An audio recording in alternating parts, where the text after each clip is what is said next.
Hello, welcome. Come on in. I'm Jackie Malloy from Meaningful Aging Australia. And as we begin today's session, as always, let's start with our acknowledgement of country. As I do, you can also acknowledge the lands you're joining us from today in the chat. This acknowledgement was created by Jonathan Hill, who's an Indigenous Australian poet and teacher. Today we stand in footsteps millennia old. May we acknowledge the traditional owners of the Kulin Nation whose cultures and customs have nurtured and continue to nurture this land since men and women awoke from the Great Dream. Meaningful Aging honours the presence of these ancestors who reside in the imagination of this land and whose irrepressible spirituality flows through all creation. Well, this month is our second meeting of the book club where we are discussing A Wisdom of Age by Jacinta Parsons. Let me make sure that you can see the book. I don't know what your copy is looking like, but mine's all tabbed up with thoughts and reflections. But I'm hoping that I can just maybe start us off and then we can get into a nice conversation. You can use the chat, but you can also just bring yourself off mute or put your hand up electronically. That is, there's a raised hand sign at the bottom of your screen. So I think just to recap, we've got from pages 98 to 187 this month. And that's covering chapters on resistance, uncertainty, motherhood, eldership, and aloneness. Some very, very juicy topics in there. And I had a wonderful time reading this. I think one of the things that I loved a lot was there was some echoes. I'm just fiddling around with my screen. Well, I should be paying more attention to you. There we go.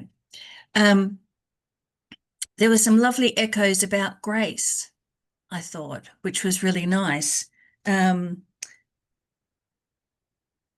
this beautiful quote from page 99. Grace, I have come to recognize, is finding a way to live in the face of enormous injustice with equanimity. Grace is a quality that not many of us have the fortitude to achieve. So when you encounter grace, it is something you don't forget. And I felt like that really harked back to our conversations that we were having with our last book about grace.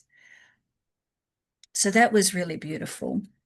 I think the thing that I'm enjoying most about the book is the voice of Jacinta Parsons coming through and really helping us to get to know some of these extraordinary women who she's interviewed and some of the insights and perspectives she's been able to glean from those conversations and bring to life in such a gentle way. It's like she's just sitting there with us, having a wonderful conversation. I'd love to hear any opening thoughts that any of you have just about your general experience reading the book. Is anyone willing to share with us your thoughts?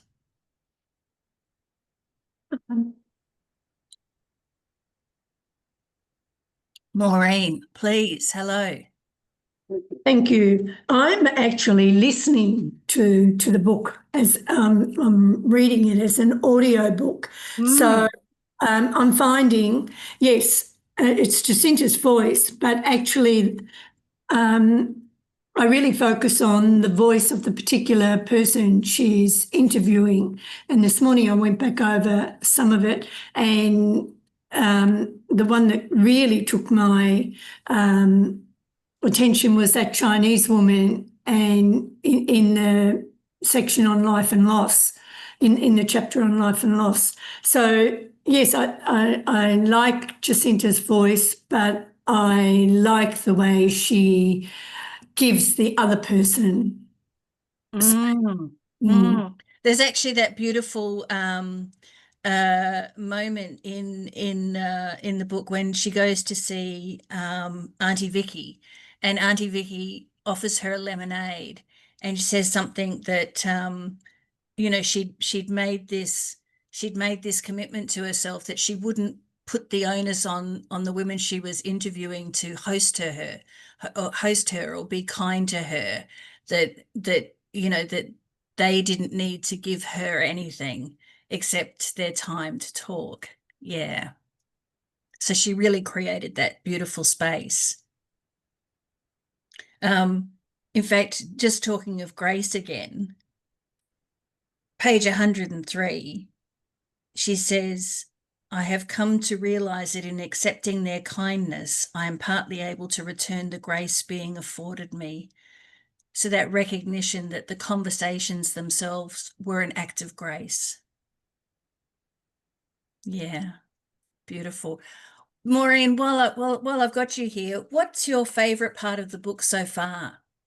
I think that particular chapter, Yeah, uh, like because I've read other books on the Chinese Revolution, back that time where they really turned the tables on the rich and the poor. Just hearing how she herself made meaning of her world and built up resilience, and then actually learnt to expand, like her universe. yeah, So, yeah, I mean, I also, the one with the Aboriginal woman, that was also very, touched me very deeply. yeah. Thank you for that. I want to also recognise and introduce Maie, who's here today, who's one of the women that Jacinta interviewed for the book. And I'm sure we're going to hear from her at some point today. Good. Let's go through these chapters in the order that she's given them to us, because she's definitely she definitely sets up the next chapter at the end of each previous chapter. So I feel like there's a very considered flow to the book. So this the chapter on resistance, making a vow. There is a piece in here which I think is very applicable to how we think about people in aged care, receiving aged care, especially those who reside in aged care homes. And one of the things that we do with Meaningful Aging Australia, as some of you might be aware, is something called See Me, Know Me. And See Me, Know Me is an opportunity to glean someone's story, to really understand who they are, so that we don't just look at the person and write them off as an old person, but recognize there is a full individual there that still has all of their identity. In this chapter on resistance, Auntie Vicky says, it's like my wardship file, like the way things are worded by one person then gets taken on by the next person and sort of colours how they perceive me. And what you end up with is a composite of someone that's not me. And I get goosebumps when I read that, because I feel like that's the risk in aged care as well. From a clinical perspective, somebody becomes the notes in a clinical file that together don't make up the person that's in front of them, doesn't make up the identity of that person. So that's one of the pieces that very much affected me. And there was another thing that Auntie Vicky prompted Jacinta to realise. She says here, she wanted it to be very clear to me and to you reading this that she is the sum of the abuse in all of its manifestations, and that the trauma that she carries as a result remains with her every single day. In my attempt to write her as more than her trauma, I was almost erasing it.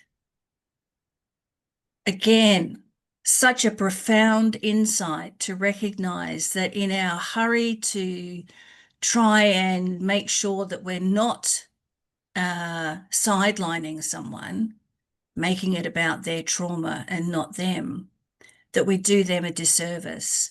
And again, how does that relate to us in our thinking about aged care and how we deal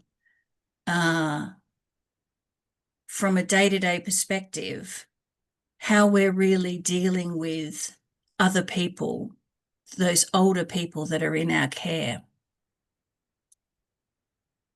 Anyone have any thoughts on this chapter on resistance that they'd like to share?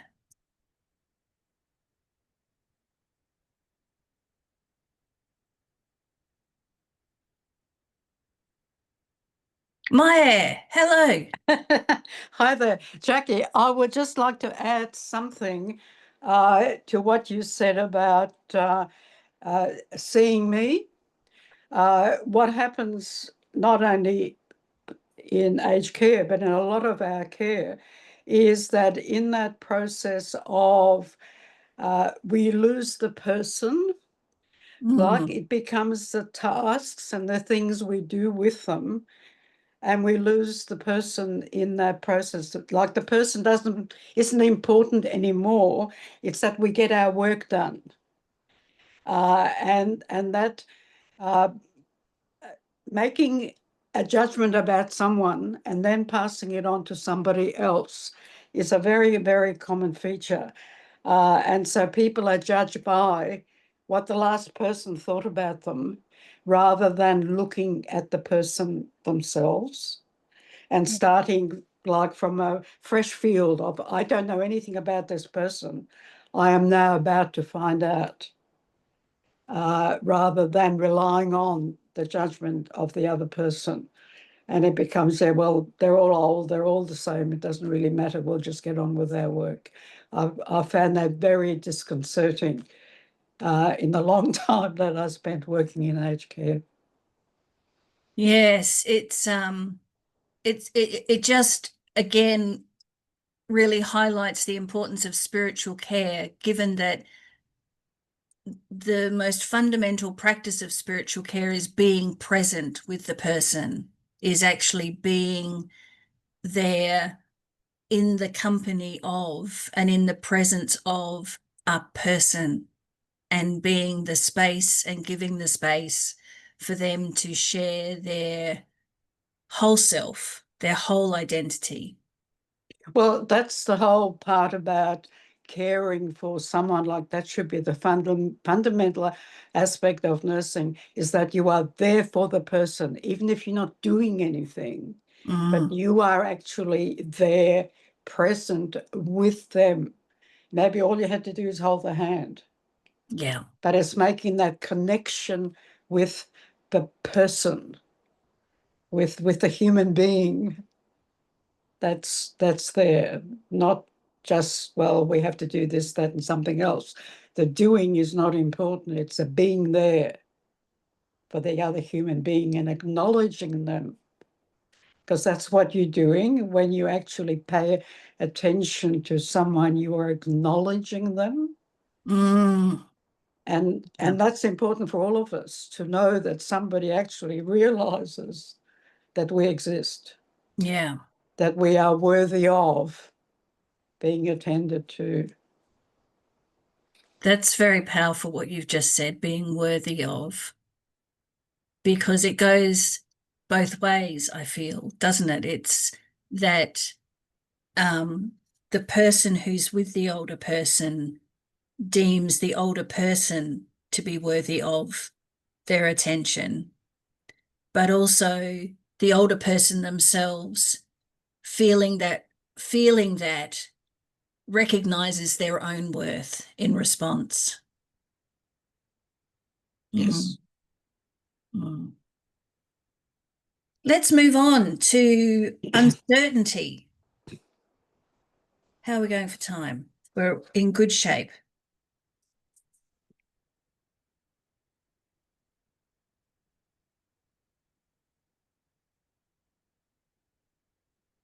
In many different ways that they shared it, the wisdom that continued to crop up was that the tighter you hold on to the world, begging for stability, bargaining to shore up certainty, the more painful the transitions in your life will be. Page 119. It reminded me very much, and she talks about a Buddhist practitioner, Pema Chodron, but it reminded me very much of this basic tenet in Buddhism, which is life is pain. And that the sooner we come to terms with that, the easier things will go for us. It's the myth making that we have around it's possible to get through life somehow without being hurt, without being assailed, without the ground shifting from underneath our feet, that is somehow possible. And I love that through all of the voices of the women and Jacinta's navigation of that, we come to the realization that, of course, nothing can be further from the truth, that life is uncertain.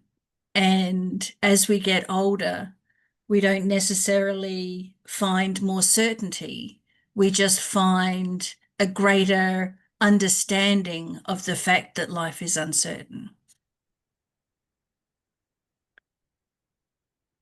And now I just have to say it's Jean who is in this particular conversation. And Jean says, it's much more fun to be curious. And I loved that the opposite of being uncertain, if you like, the positive spin of being uncertain is being curious. And I found that to be a great way of reframing. Instead of the negative connotation of being uncertain and having uncertainty, is what if we flipped that and created a scenario where we are just ever curious? We will just continue to be curious. Does anyone want to talk about this chapter, Embracing Uncertainty, and what you thought of it?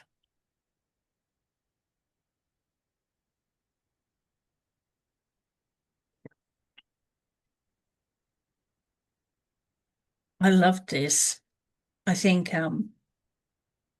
it's such a fundamental part of being human. And Jacinta says towards the end of this chapter, you know, what is the possibility of living a long and full life while also realizing that the answers might never come? Is it true that the wisdom is not in the knowing, but in the acceptance that we might never know? And how gently she puts that, that we're not taught how to deal with the world and the way that the ground can shift under our feet. That we're all part of this collective myth-making that we can, if we try hard enough, make life certain, make our world certain.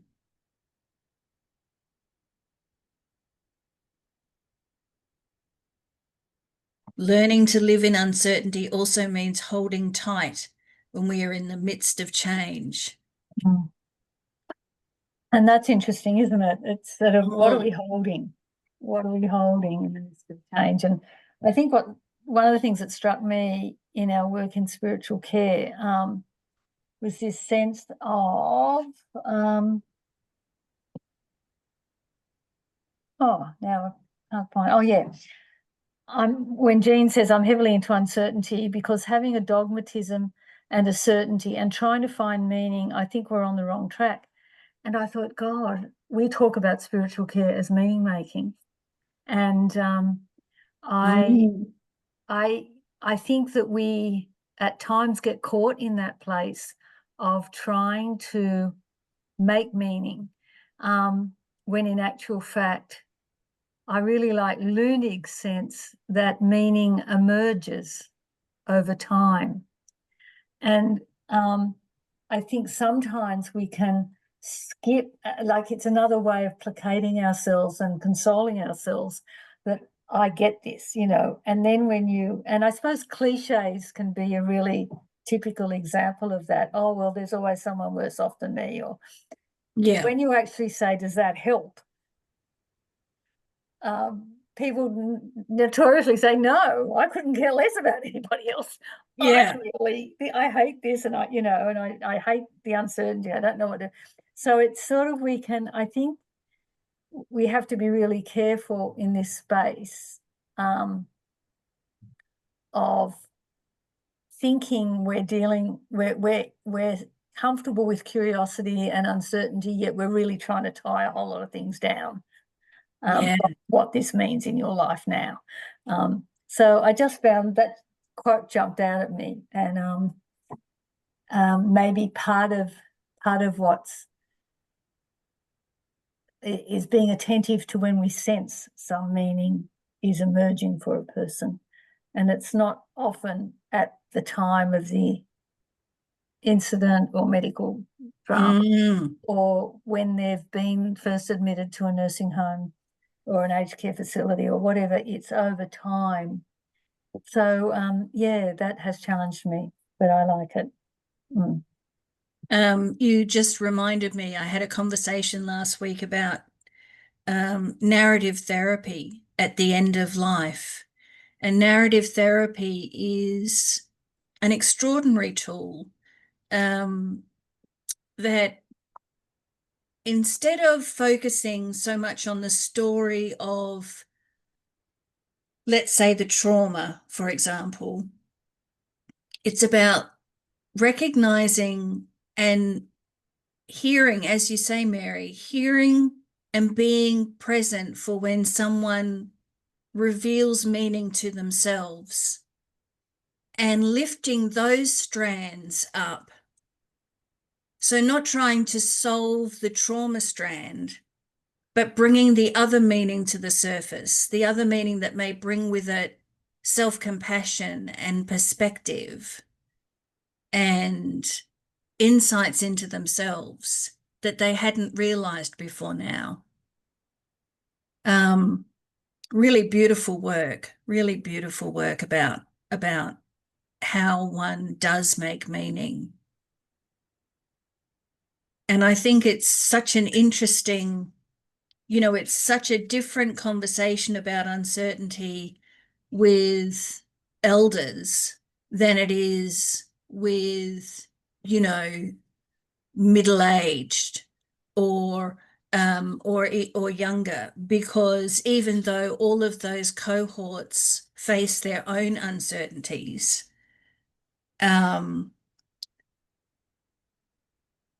the twin edges of still having uncertainty in life, but now having a perspective to look back as well and see how meaning is made in their life, I think is a really interesting dynamic. I guess the other thing I want to add in here is that sometimes for people who have been on a long faith journey, they may be not absolute certainties, but they have things that give them certainty and give them meaning.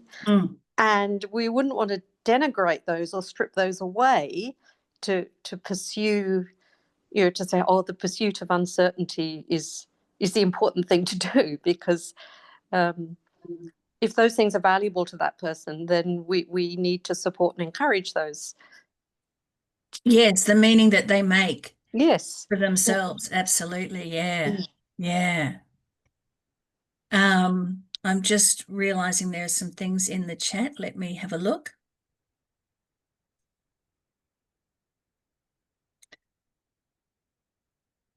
I like Mae's wisdom about living a contented life and taking time to look at the world as it is.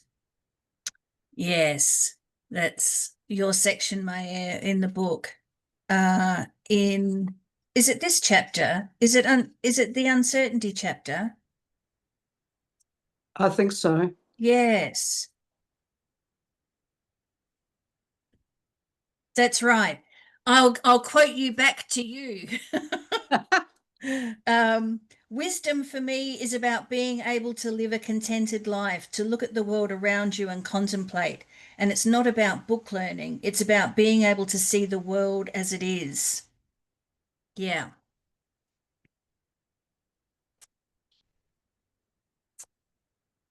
We need to move on. Now, motherhood, I'd really like to hand this over to someone to share your thoughts on motherhood, because I'm not a mother. And I found that I can read about it, but it's something outside of my sphere of recognition. So is there someone who'd like to talk to motherhood?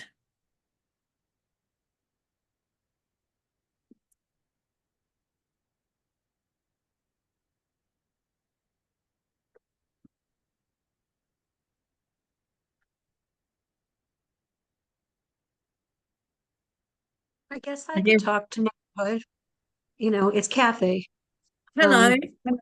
I didn't read that part of the book, but what I can say is I have 4 children. They span almost 4 generations because the youngest and oldest are 21 years apart, almost to the day. And in addition to that, I lost 4 in my first trimester. So what I find amazing is the relationship that I have with each one. And they joke about being number one, but I draw strength from watching their interactions. And since I work in a trauma center, it does ground me to watch them interact because it's with respect and dignity. And I see a lack of that, you know, in our normal cultural surroundings. So hearing them tease each other and then respectfully join in a project at someone's home, I am fortunate also because all but one are living in drivable distance within an hour. So I'm a very lucky mother. One is in North Carolina, which is an 8-hour trip for someone to drive in a car. But nevertheless, when any one of the 4 sons are away, they touch base with all of their family because they're very close to one another. So I find that it gives me hope because when I see the disrespect and I hear it as a nurse and chaplain, I work and I listen to the people I visit, of course. And one of the main concerns, especially of people, you know, over 45, is that the younger generation don't respect them, or they don't really know how to respect and treat people different than themselves, especially aged people, as less than. And I feel very respected by my children, and I see them interact with respect, but with regard to motherhood, that's them who have lived. The ones that I didn't carry to term is a severe grief to me because it's a disenfranchised grief. Many Yeah. people don't know what to say to someone. And when I got pregnant for the 8th time, after having lost 4 and had 3 living, I didn't even tell my husband I was pregnant because it's such a personal intimacy. I akin it to when I'm visiting someone because it's very sacred space, you know, when you're carrying a child, but it's also sacred when we're in the company of someone that's sharing of what's important. So I'm very proud of them because they're living independent of my parental, you know, scope. They work, they have their own family, their own way of making life in the world. So not every child has that gift from their parents because I don't know how many of the people on this call are, you know, in partnerships or in family dynamics, but my experience is that many people don't know how to treat their children because they came from families where there was several parent figures that create confusion for children, I think. So I don't know if I'm being explicit enough, but I take pride and I take hope from watching my children. And I know that that took time and effort. Sometimes people say to me, "Oh, you're so lucky," but I put my blood into them, you know, staying awake at night when they're sick and not using critical language. Because when I hear a parent berate their child, they just diminish the spark of life within them. And I think we do that to our aged population also. It's diminished when we lose that sense of the sacred in another person. So I I don't know if you know what you were looking for with motherhood, but you know, it really is a very special role to me, given the wherewithal of having children from 27 to 48. Yeah, yeah, that's great. Thank you, Kathleen. That's really terrific. I love that I love that you say that it grounds you for the important work that you do. Yeah, yeah, that's so good. And it also speaks to the opposite, the greater understanding that we have of intergenerational trauma when um, when positive motherhood hasn't been able to be modeled for whatever reason.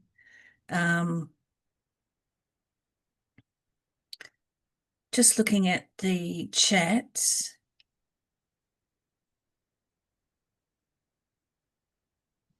I was a relinquishing mother at 19. Aged care brought me many relinquishing parents across my path in pastoral care of aged care. Dawn, would you like to speak to that?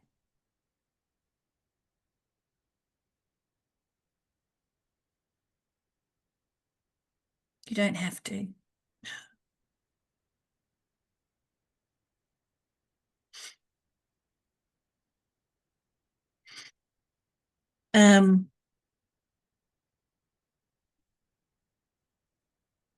Let's move on. Let's move on to eldership, grandmother power. Hello?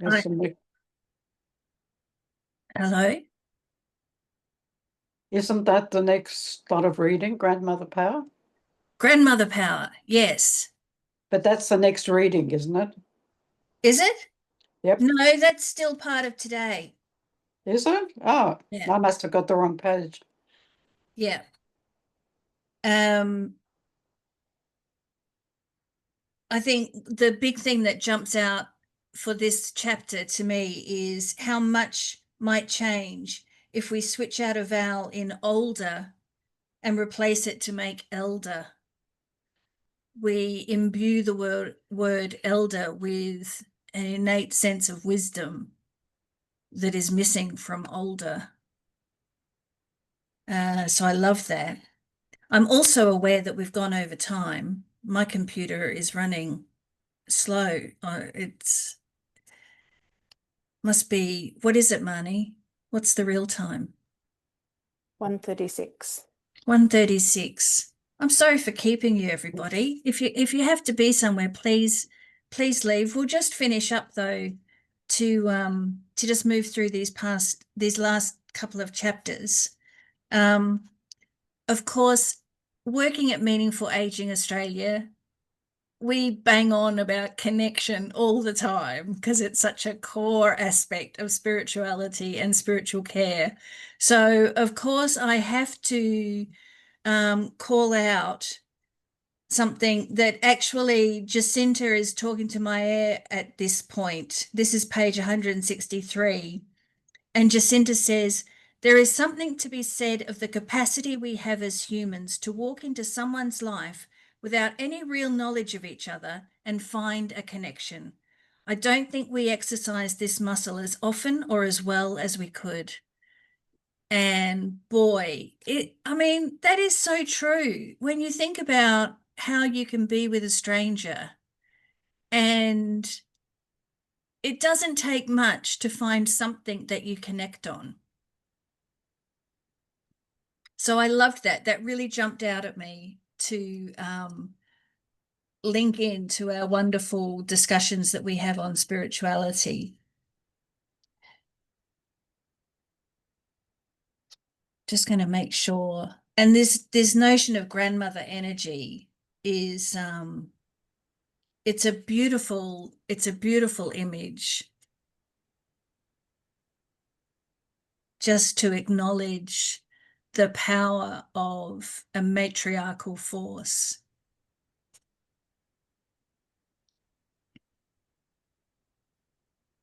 And then the last chapter in this section that we're looking at today is aloneness. Listen to the bird song. I can't remember who said it, and I probably won't be able to find it now.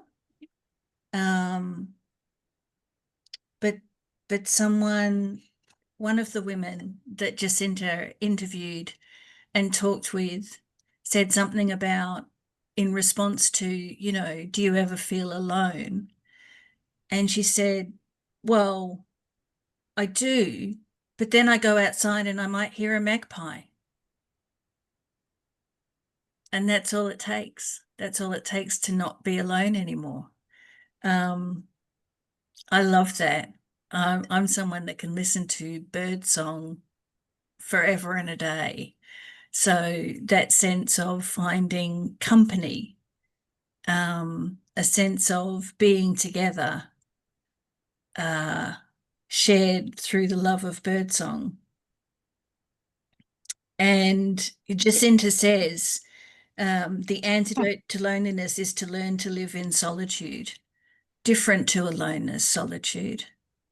Very different. I'm sure there are people on the call today who well understand the notion of solitude. Those who have religious training, I believe, have access to the power of solitude in that discipline. That's all I've got to say. That's all I've got to say. I feel like I've done an awful lot of talking. Would anyone else like to say something before we close off for today on any of the things that we've talked about, either this week or last time? It's Dawn here. Hi, Dawn. I was trying to connect through to you and my phone has gone to safe driving mode, so I can't see you anymore. But I'm able to speak to you verbally, so that's good. I'm the relinquishing mother, and found that having given up my child for adoption at 19, I then that became quite public knowledge through my having come to Christ in my 30s, and I reunited with my daughter and have had lots of children in my care, and have fostered them, and have a lot of grandchildren come into my care because I fostered their parents, and the parents said, can you help me? I have trouble with this one. And I have a grandson living with me at the moment who's in that process, but I work in aged care. But I've had lots of aged care people, because it became public knowledge, that told me about the history of what happened to them. Tragic stories, and people being totally put down so much for becoming pregnant when it wasn't their fault, that they must have been in some way at fault in this situation, and the families just not letting people know. And in some cases still, there's one lovely couple that were in they've both since died, were in where I work at Loretto, and they actually did get pregnant and had to give the child up, then still married and had a lot of children, had a wonderful, successful reunion, and had the daughter become part of their family. But just, yeah, enough of that. And wow. hopefully I'll work better next time and get it to work better. Oh, thank you for sharing that, Dawn. Thank you. Thanks for persevering with the technology as well. Yes, it's not so good for me, the technology. I feel you. I really do. All right, everyone. Well, that's our discussion for this month. And next month will be the end of the book. So that means that we're reading from 188, I believe it is, 188 right up until the end. So some more interesting chapters ahead for us to dive into and hear from these extraordinary women that Jacinta has been speaking with. So lovely to have your company today. Thank you so much for your time. Thank you so much for your interest, and we'll see you next time.